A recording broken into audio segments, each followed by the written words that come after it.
وبركاته.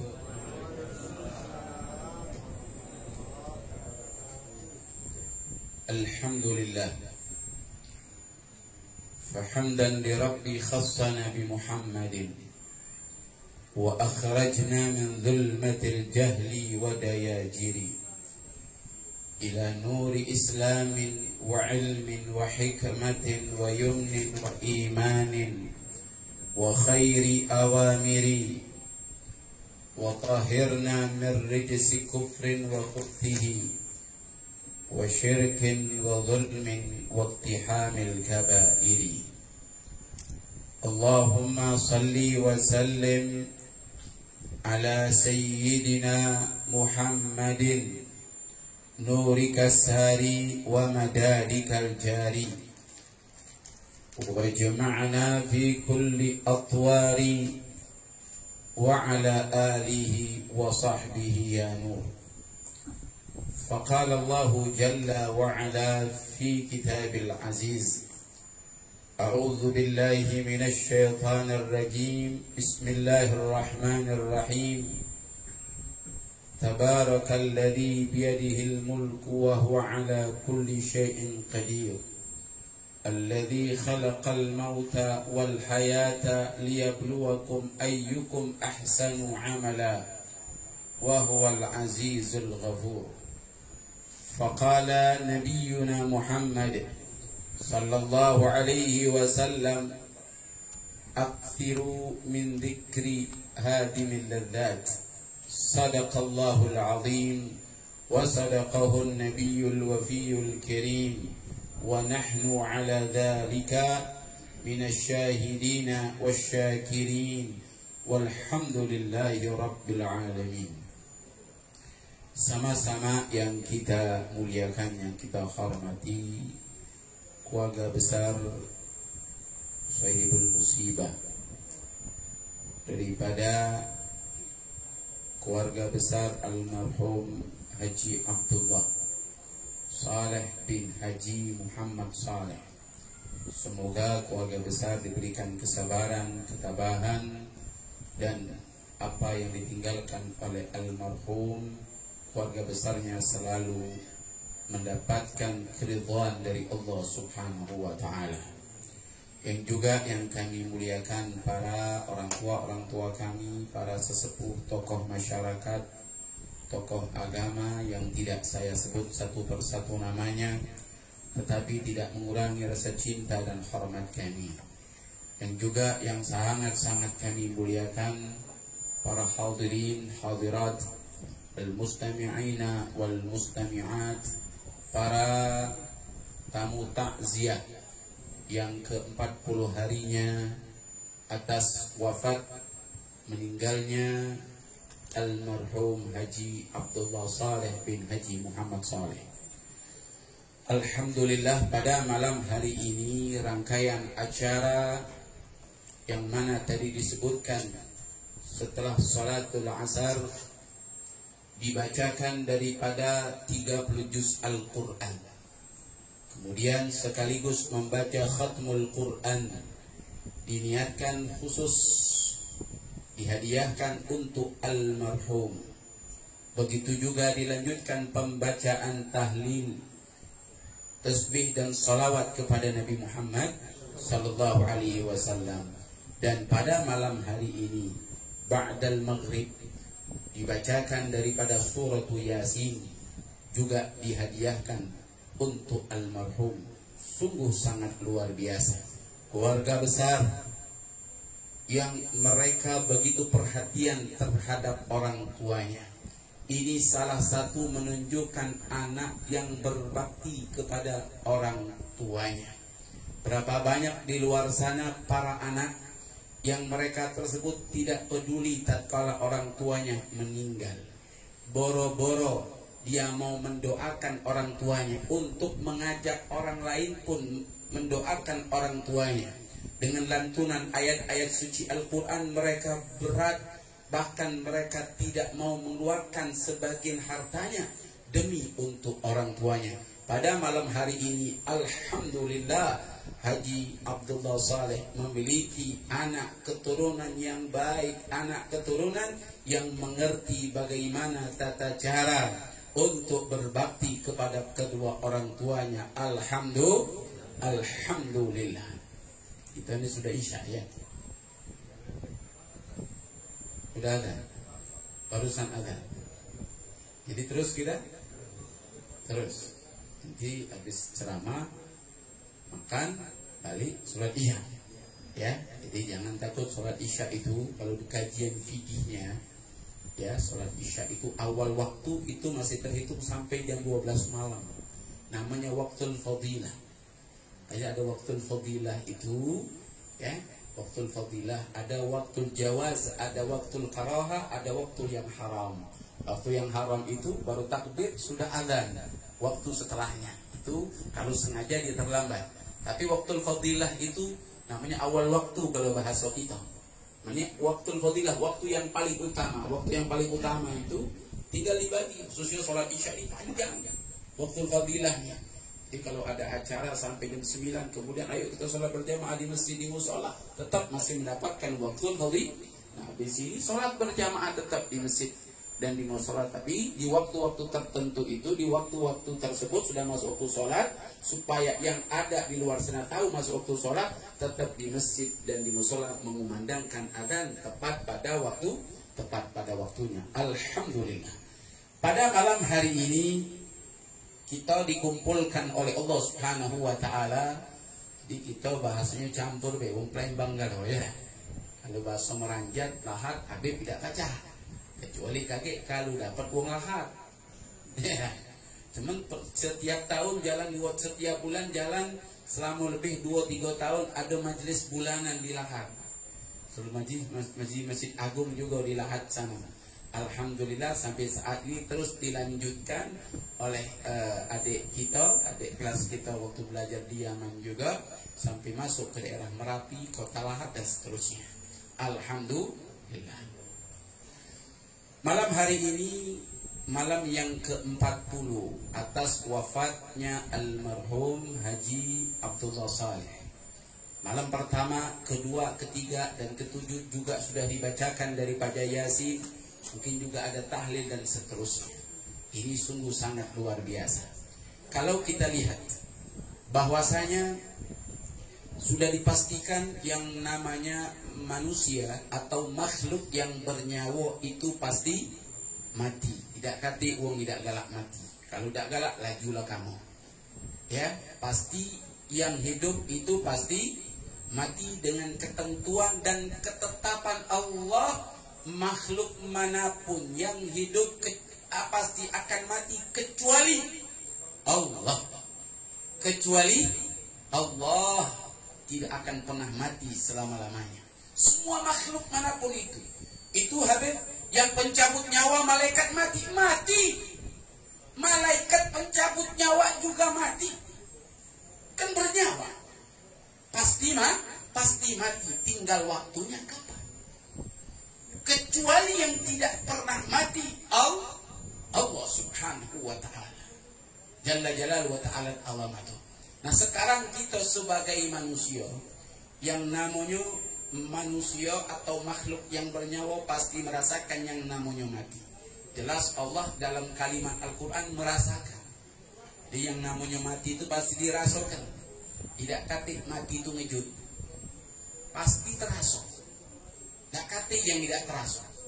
Karena dalam Al-Quran dikatakan oleh Allah Subhanahu wa ta'ala, apa kata Allah? Kullu nafsin dha'iqatul maut. Setiap yang bernyawa pasti merasakan yang namanya mati. Yang bernyawa pasti merasakan yang namanya mati. Siapapun dia, tinggal bagaimana orang tersebut berbeda-beda apa yang mereka rasakan. Manusia yang taat sama manusia yang bejat beda. Manusia yang saleh sama manusia yang taleh beda. Muslim sama kafir munafik beda. Tidak sama. Maka diibaratkan oleh ulama, orang yang saleh itu kalau mati diibaratkan seperti rambut di adonan tepung. Ada adonan tepung, kalau kita nak buat godo-godo itu, adonan tepung, iya ada rambutnya. Ngembeknya mudah, apa sulit? Mudah. Ngembeknya. Ini orang yang taat, orang yang saleh, orang yang selalu mengamalkan daripada perintah Allah. Tapi kalau orang yang bejat, kalau dia mati itu diibaratkan seperti benang sutra yang terlilit di duri. Benang sutra terlilit di duri. Tak kalau mau tarik susah. Terpaksa dibedot oleh malaikat. Nah kau. Seperti kalau kita itu, kalau ada orang yang ngembek layangan itu, udah talinya makin duri-duri, alam kesusahnya untuk lepaskan daripada benang tersebut. Nah itulah orang yang toleh atau orang yang bejat. Na'udzubillah min dalik. Maka setiap orang yang bernyawa pasti merasakan, kata Allah. Makanya beda. Orang yang taat, orang yang soleh itu pasti yang namanya sakit, yang namanya mati itu pasti sakit. Cuman saking istimewanya, dia tatkala akan meninggal dunia, melihat apa yang diperlihatkan oleh Allah tempatnya di surga. Tempatnya di surga mah ini, ya, dilihatkan oleh Allah dari sekian indahnya tempatnya surga, dan juga makan makanan yang lengkap, dan juga ada bidadari yang sudah mengawi-ngawi dia. Nah, itu dalam hadis bahwasanya orang yang taat, orang yang baik itu tatkala meninggal dunia sudah dibukakan oleh Allah gambaran dia tempatnya di surga. Seperti kalau nengok layar tancap, alam kelemah, sampai tidak terasa lagi yang namanya sakit. Saking indah apa yang dia tengok. Jadi seperti kita, kalau ada apa yang kita lihat, apa yang kita tengok begitu indah, nih yang luar biasa, sampai kita menyentuh hati kita, perasaan kita, tidak terasa lagi gigitannya, saking indahnya. Ya, nah seperti orang-orang yang di sana, seperti misal ada orang-orang laki-laki perempuan yang mereka tersebut berdua-duaan di tempat yang mungkin, ya, banyaknya nyamuk, saking nikmatnya dengan pasangannya tersebut tidak terasa lagi gigitan nyamuk. Balik ke rumah tak tahu nengok bentul-bentul kalau. Nah begitulah orang yang saleh, orang yang taat, dicabut nyawa sakit, tetapi tak terasa rasa sakit tersebut apabila merasakan kenikmatan tatkala diperlihatkan oleh Allah tempatnya di surga, nikmat-nikmat yang ada. Dan luar biasanya para bidadari yang sudah menunggu mereka, orang-orang yang taat kepada Allah subhanahu wa ta'ala. Beda dengan orang yang toleh. Beda soleh sama toleh, sod sama to. Kalau soleh itu taat artinya, kalau toleh artinya bejat. Ya, sod sama to. Soleh taat, makanya alhamdulillah nama yang indah Muhammad Saleh, Abdullah Saleh bin Muhammad Saleh. Jangan kita ganti kan, kita tunjuk nama anak kita jangan Soleh, toleh ke. Dalam toleh itu artinya bejat atau tidak baik. Subhanallah, orang yang saleh, orang yang taat, meninggalnya tidak terasa sakit tatkala roh itu dicabut dari tubuhnya. Kalau orang yang bejat, orang yang toleh, orang yang tidak benar, yang sering meninggalkan ibadah, yang sering meninggalkan sholat, yang sering meninggalkan kewajiban apa daripada perintah Allah subhanahu wa ta'ala, maka tatkala roh itu dicabut dari jasadnya, diperlihatkan tempatnya di surga. Sakit lebih sakit daripada roh itu dicabut. Na'udzubillah min dzalik. Tatkala roh itu dicabut, begitu sakitnya, saking sakitnya tidak terasa lagi sakit. Ada tempat yang lebih menyakitkan yang akan mereka masuki orang-orang yang toleh, yaitu neraka. Na'udzubillah min dzalik. Tempat bagi orang-orang yang toleh yang telah dipersiapkan oleh Allah subhanahu wa ta'ala. Maka kullu nafsin dha'iqatul maut, setiap yang bernyawa pasti merasakan yang namanya kematian. Nah tinggal kita selalu introspeksi diri, tinggal kita ya. Aku pasti mati. Apa yang harus aku persiapkan? Ya, matal ma'u ala ma'asya alaih. Matinya seseorang itu, kata Nabi, tergantung kebiasaan dia. Kalau biasa dia sholat, wirid, zikir, baca Al-Quran, maka insya Allah dia matinya sedang mengerjakan yang baik-baik. Jikalau kebiasaan dia mabok-mabokan, kebiasaan dia berjudi, kebiasaan dia mengganggu, kadang sebelum mati Ya, kalau Allah berkehendak tidak diberikan waktu taubat, tak kala mengganggu orang minum minuman khamar, meninggal dunia. Bis minum khamar sama botol-botolnya masuk mati. Na'udzubillah min dzalik. Nah, Allah Subhanahu wa taala pun mengajarkan kepada kita. Setelah ayat yang namanya kematian ini, apa kata Allah? Faman zuhziha 'anil nar wa udkhilal jannah faqad faz wa mal hayatud dunya illa mata'ul ghurur. Allah Subhanahu wa taala mengatakan setelah Allah menyebutkan yang namanya kematian dalam ayat ini, kullu nafsin dha'iqatul maut faman zuhziha 'anil nar wa udkhilal jannata faqad faz wa mal hayatud dunya illa mata'ul ghurur.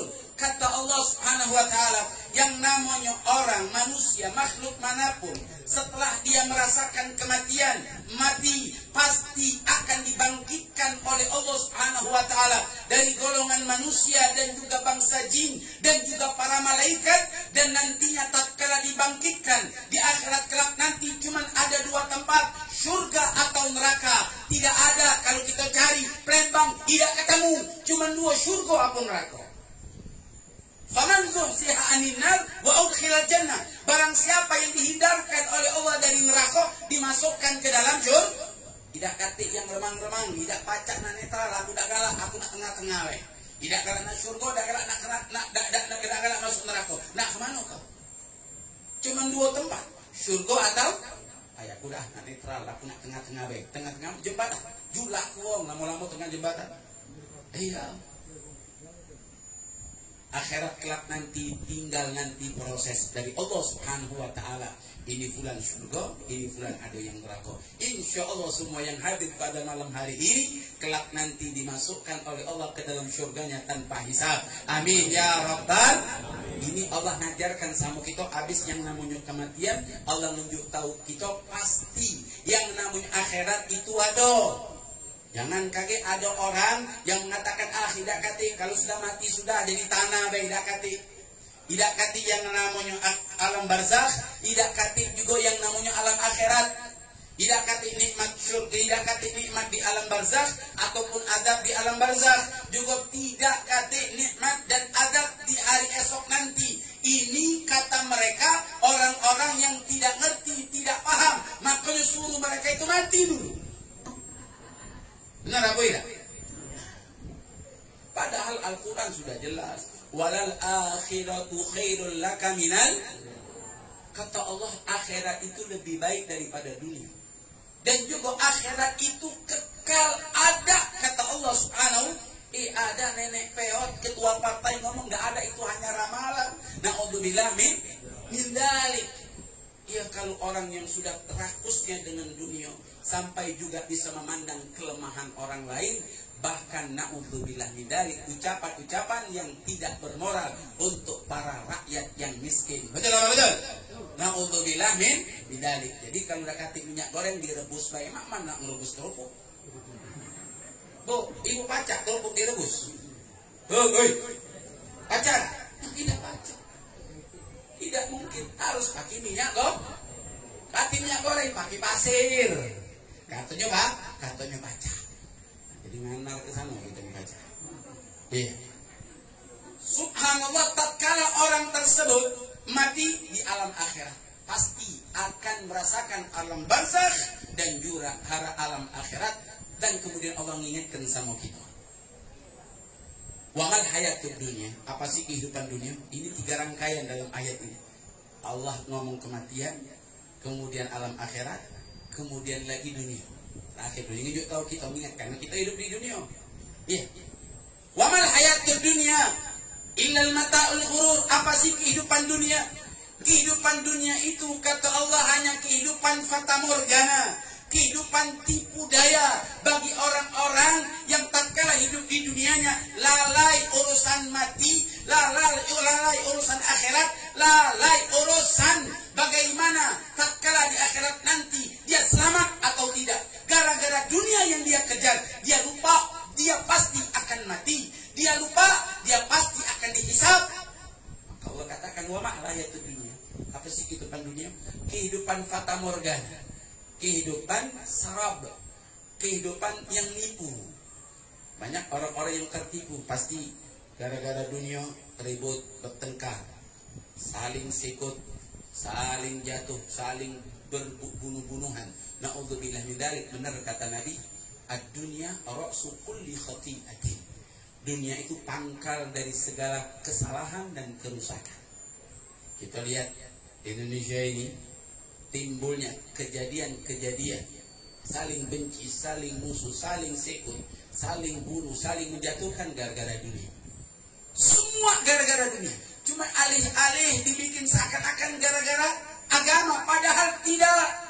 Sekian tahun kita hidup berdampingan dengan orang-orang non-muslim, tidak akan pernah kita ganggu, tidak akan pernah kita bertengkar, dan tidak perlu tempat ibadah mereka kita jaga, mereka pasti terjaga. Itulah toleransi umat Islam. Betul apa betul?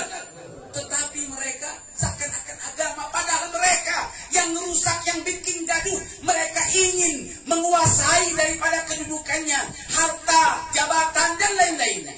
Cuma kita ini dibodoh-bodohi oleh mereka, orang-orang bodoh. Islam ini tidak toleransi, mereka yang toleransi, bukan Islam yang tidak toleransi. Betul apa betul?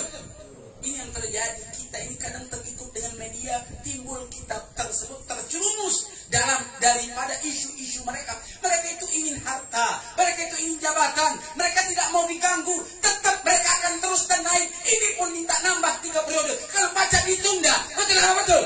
Nah itu tujuan mereka. La ilaha illallah. Ini Ustaz ini waktu undang-undang. Ini supaya kita ingat. Ya, kalau terserah kamu, terserah kamu.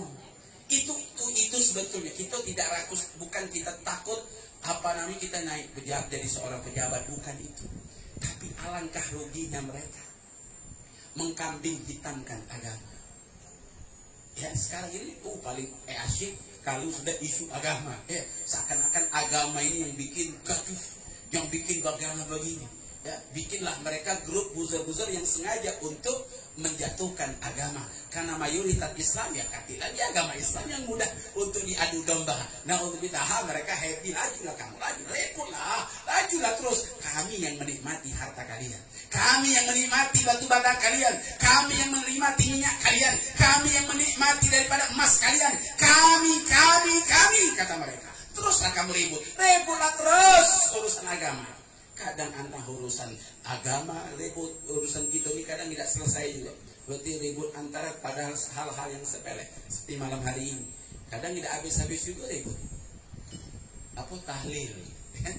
Ada yang mati, ada yang tahlil, ada baca yasin, ribut. Tidak kati dalilnya. Seperti itu. Masih tidak ada ribut itu. Udah tidak kati lagi, udah agak jarang Udah pada sadar, alhamdulillah. Kadang persalahan sepele. Yang meninggal baca yasin silakan. Yang tidak juga tidak apa-apa. Yang penting jangan ribut. Jangan kalau dia mati dipanggil organ tunggal, itu jangan. Mati orang tuaku, ayahku asik-asik happy nih, pada sedih terus panggil organ tunggal. Berdugem-dugem di situ. Panggil nyanyian pacak goyang-goyang itik, goyang ngebor. Ya, boleh ya Bu? Nah, jelas tidak boleh, haram. Nah yang benar itu yang seperti ini. Apakah salah orang duduk bareng-bareng baca Al-Quran, duduk bareng-bareng baca yasin, baca tahlil, diniatkan kita ini hanya meminta Zat yang maha besar Allah, Zat yang maha mampu Allah, Zat yang maha menyampaikan itu Allah. Maka tatkala kita baca Al-Quran, baca yasin, baca tahlil, kita mohon sama Allah. Apa doanya diantaranya?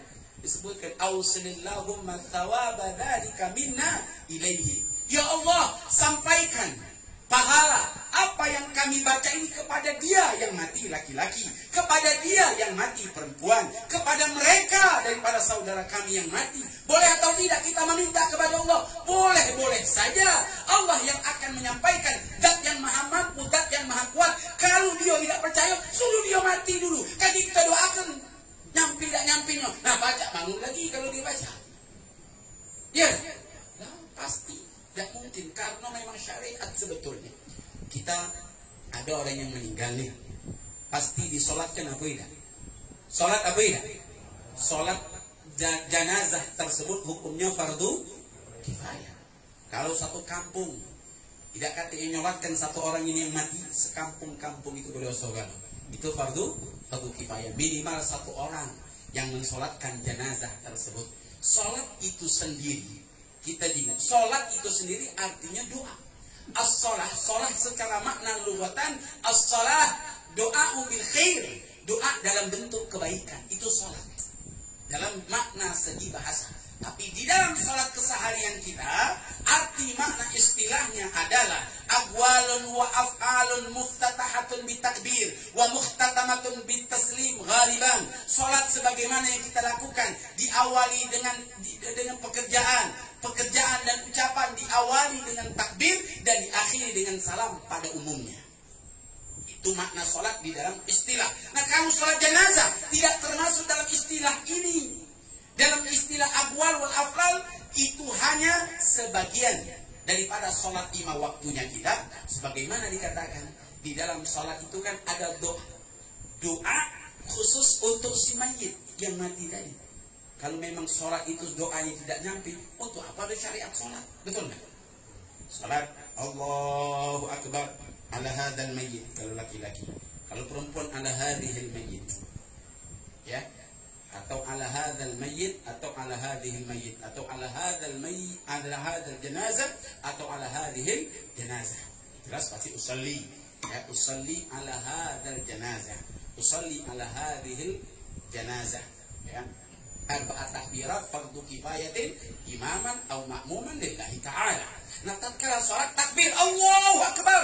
Takbir pertama baca Al-Fatihah. Allahu Akbar, tapi yang kedua baca salawat. Allahu Akbar, takbir yang ketiga baca doa, minimal dia doakan Allahumma ighfir lahu warhamhu wa'afihi wa'fu anhu. Allahumma ighfir laha warhamha wa'afiha wa'fu anha. Itu sudah paling minimal ulama mengatakan Allahumma ighfir lahu. Cuman kita ni kadang ada saudara kita meninggal, keluarga kita yang meninggal lebih banyak nongkrong duduk di luar daripada di masjid musola disolatkan. Benar apa tidak? Di luar duduk merokok. Kenapa dia tidak sadar di kaki itu juga dibawa digotong? Nah, ini banyak daripada saudara-saudara kita.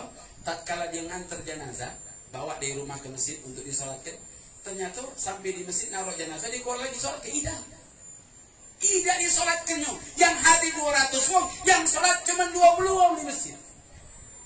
Itu wong sana, wong sini tidak ketahuan. Iya. Benar apa tidak? Alasannya apa? Tidak baca, padahal mudah.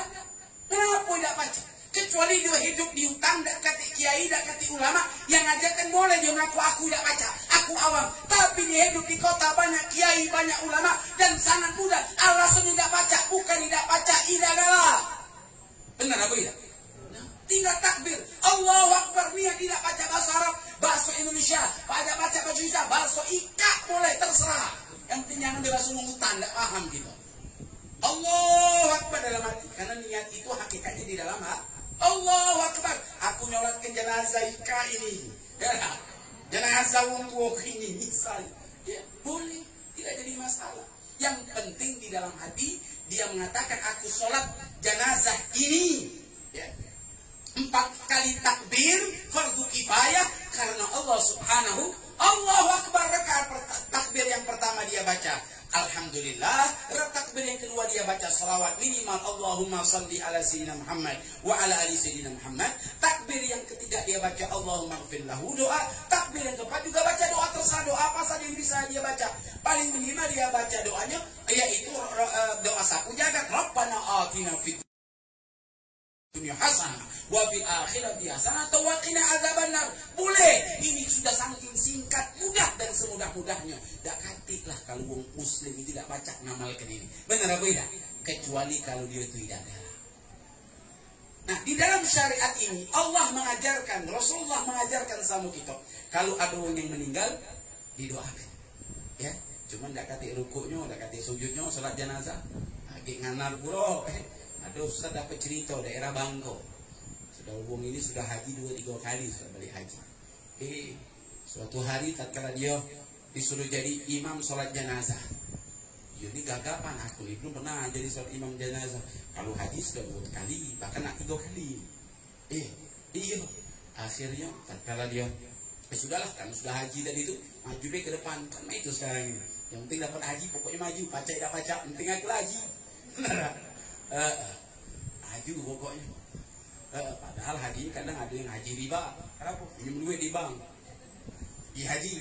Belinya 40 balik 60 harus dia bayar. Itu namanya riba al-qarad dan jalur manfaat. Hanya juga ada yang baca itu tidak boleh, haram. Pergi haji itu bagi yang mampu, tidak mampu. Cara tidak mampu, kau berarti kalau tujuan memaksakan ini ada hawa nafsu yang masuk ke dalam dirimu tatkala pergi haji. Biar apa? Biar aku dah ngepung pergi haji, aku malu tuh tanggul haji kalau aku belum haji lah, udah usah lah. Kalau memang lah buntu sepanjangan, tidak perlu pergi haji. Memang bagi yang mampu. Walillahi ala nasi hajjul baiti man istata'a ilaihi sabila, kata Allah. Diwajibkan bagi manusia melakukan haji ilaihi sabila, bagi yang dia punya kemampuan untuk pergi haji. Kalau tidak mampu, cara tidak mampu, dosa nak utang, apalagi jual tanah tetangga, haram. Iya. Nah, untuk dinahnya dari, ini ada si Pak Haji dari, ya. Kadang Pak Haji juga kalau dipanggil haji nggak marah, aku ini sudah haji gosok, haji lah punya haji, la ilaha illallah. Kadang Pak Haji dipanggil haji, tidak dipanggil dia mah, tapi haji sana haji sini tidak kata yang marah, paling bertemu. Subhanallah, ya. Subhanallah, ini alhamdulillah ini di kita di Melayu ini kalau pergi haji pasti ada titelnya, benar tak? Maka kalau daerah luar timur tengah pun tak kata, ya, tak kata titel haji. Apalagi kalau memang ada mungkin dari para sahabat Nabi, haji sahabat Abu Bakar As-Siddiq, haji sahabat Sayyidina Umar bin Khattab, ada kata gelarnya loh. Karena memang alhamdulillah ungkapan atas syukur atas nikmat yang Allah berikan, kemudian tulislah aku sudah haji. Itu ungkapan, bukan sombong, tapi ungkapan atas syukur kepada Allah atas nikmat yang Allah berikan kepada, boleh, tidak jadi masalah. Kenapa? Itu ungkapan. Allah katakan dalam Al-Quran, wa amma bi ni'mati rabbika fahadid. Adapun nikmat yang Allah berikan kepadamu, maka ungkapkanlah. Salah satu nikmat supaya memberikan semangat motivasi kepada orang lain, tidak ada urusan angku dan sombong. Kita tidak tahu sombong atau tidak sombong, letak sombong tidak sombong itu di dalam hati atau di dalam dirinya. Dia mengatakan batarul haq wa ghamatun nas, dia tidak menerima suatu kebenaran dan meremehkan orang itu sombong. Pakaian, harta, kendaraan, tempat tinggal tidak menunjukkan orang itu sombong selama dia tidak pernah meremehkan orang lain, selama dia tidak merasa lebih benar dari orang lain, maka itu tidak sombong. Wong sombong yang hartolah banyak. Kata siapa sombong? Justru kadang aduh miskin sombong. Lah miskin sombong pula. Na'udzubillah min dzalik. Tapi Pak Haji dan suruh tatkala disuruh gagapan dia sudah. Dia takkan jadi imam takbir Allahu Akbar. Dia mikir, apa lagi lah di sini? Cobalah ruku. Yang belakang lah mulai ini apa namanya, yang mulai agak sedikit gelisah. Kenapa caknya?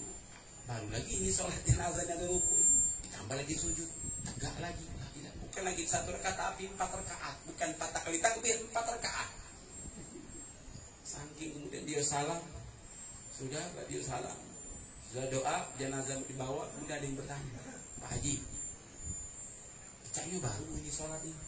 Sholat jenazah 4 bukan apa namanya 4 rakaat. Biasanya kalau kita nih yang biasa sholat 4 kali takbir, tidak.